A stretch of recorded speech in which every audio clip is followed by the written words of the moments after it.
I wanted to do a quick review for A Magic Steeped in Poison by Judy I. Lin.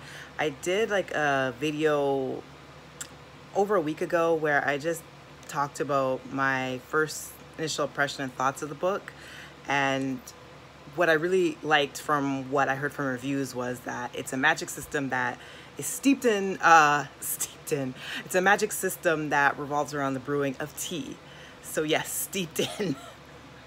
But it actually was really an enjoyable read overall. I liked it. For a YA fantasy, it's not that long, just under 330 pages, I believe. I might be off a smidgen, but it's a relatively easy read and it didn't take me that long.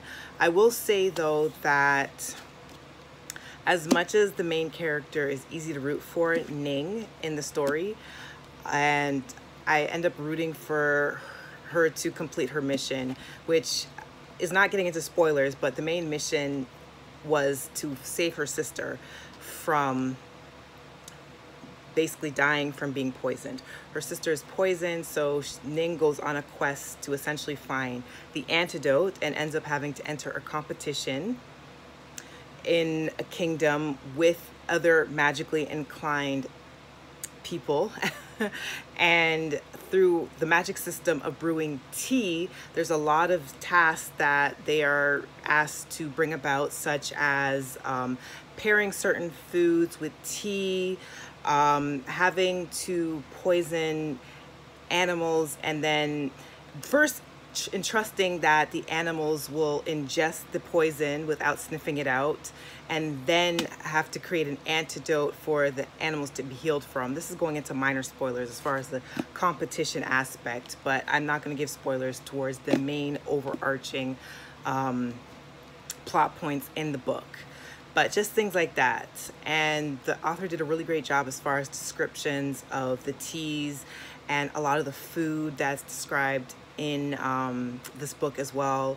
It borrows heavily from Chinese mythology, and even the author included like a glossary at the end of the book where a lot of the Chinese medicine that is referenced in the book is taken from actual text, and you're also given a lot of pronunciation of the names that are in the book. Overall, it was a really enjoyable read, but despite the fact that a lot of the chapters are short, I felt like some of the chapters I wish were expanded on a little bit more. And then there's chapters where I felt like even though they were short, they could have been left out. In addition, there is a love interest for the main character, and I found at times that I wasn't really buying their relationship. I felt like they got together very quickly, and there's so much action that has to happen within this world that it felt like their relationship was very insta-lovey, and it's very hard to pull off insta-love. And definitely I find in fantasies, if I find the characters got together relatively too quickly, I am usually taken out of it. But the romance at all does not detract from the main plot points of the book, and it definitely ends on a cliffhanger. And believe you me, the last act, the action really rackets up. Like the tension is up there. There's a lot of political machinations, a lot of twists, and I found it overall just an enjoyable ride.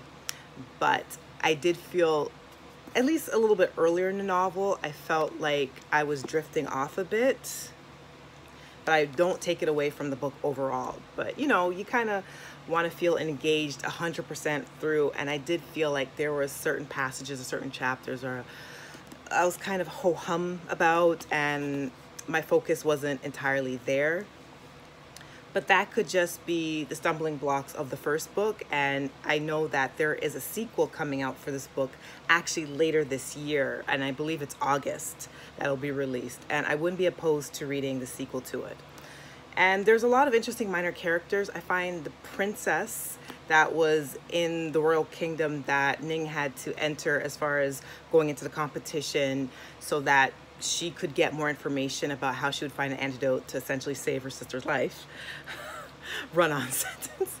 But I found the princess a really interesting character as one of the side tertiary characters. I find that her motivations weren't always 100% clear, and I like that she kept you guessing. And there's a lot of great female friendships that were featured in the book as well. Overall, I just think it was a good, decent read, and I was glad I was able to finish it, and I look forward to reading the sequel, and I definitely think I will this year. My reading challenge has been a little skewed. I am running a little bit behind, but I feel like I'm slowly gaining my momentum back, so hoping there will be more reviews down the pipeline, and definitely looking forward to the sequel. So there you go. If you want to give a quick fantasy a shot, this would be a good one, especially if you find that a lot of the fantasy novels aren't hitting like they used to. I think this one is a refreshing take. I'm not saying it's the perfect book.